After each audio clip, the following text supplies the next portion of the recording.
तीसरे नंबर पे है Kasar Bushra Isaq sahab, AH Rizvi Urdu high school Hadoti. Kasar Bushra Isaq साहब।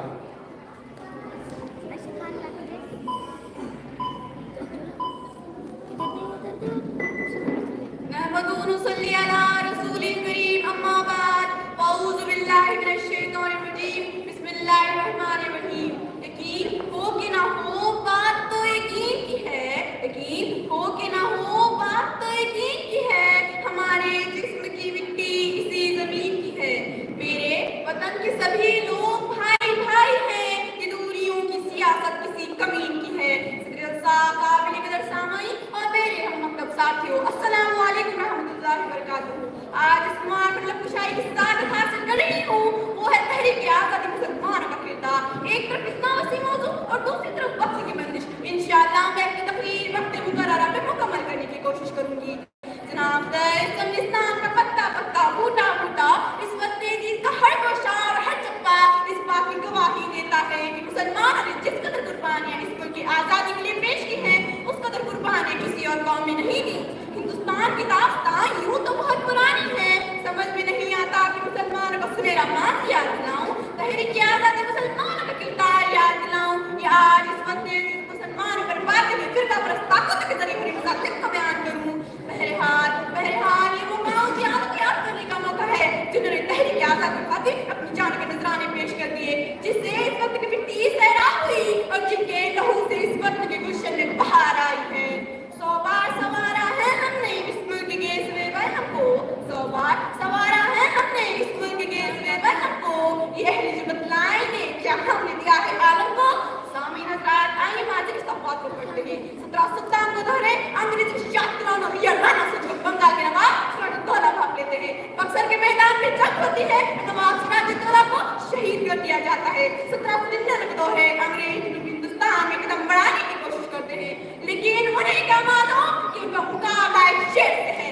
जी हाँ, मेरी मुराद शेर मैसूर टीपू सुल्तान से, जिसके बगैर हिंदुस्तान की तारीख मुकम्मल नहीं हो सकती। टीपू सुल्तान से 2 जगह हारने के बाद अंग्रेज बेचैन हो जाते हैं और एक बड़ी सी फौज के साथ सिर्फ पट्टे में कतार की मदद से का मुहासिरा कर लेते हैं, लेकिन किधर की 100 साल जिंदगी से शेर की एक दिन की जिंदगी बेहतर है। इस साल की फौज के साथ टीपू से लड़ते हुए शहीद हो जाते हैं। हर कोई शेर जैसा जगह नहीं रखता, हर कोई शेर जैसा जगह नहीं रखता, जो तलवार हो खंजर नहीं रखता, और जो शौक रखता है पीने का जाम शहादत, वो अपने सीने में कोई खौफ नहीं रखता।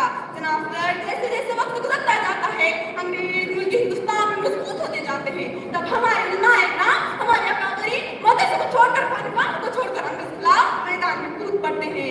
सबसे पहले शाह अब्दुल अजीज दहलवी रहमतुल्लाह अलैह हैं, जिन्होंने अंग्रेज के खिलाफ जहाद का खुदाबंद किया।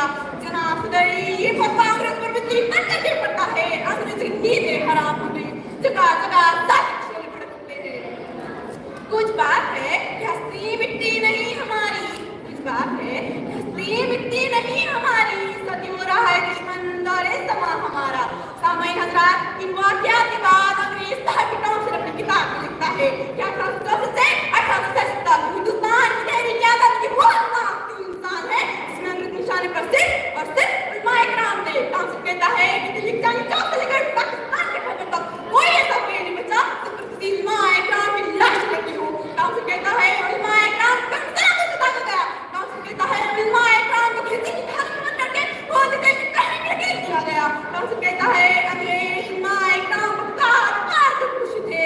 ऐ मौलवी तुम कह दो कि 1857 की तहरीक आज़ादी तुम शरीक नहीं थे, हम भी तुम्हारी जान बख्शते हैं, लेकिन मेरे अजीज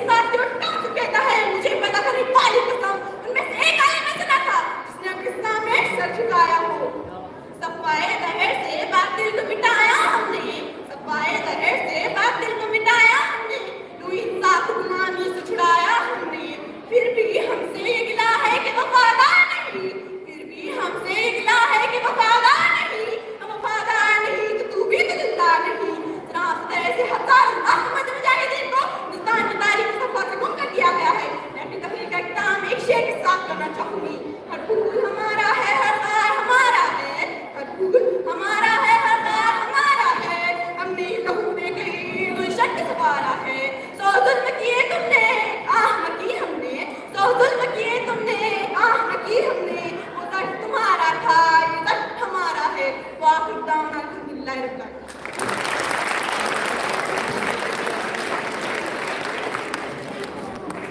माशाअल्लाह।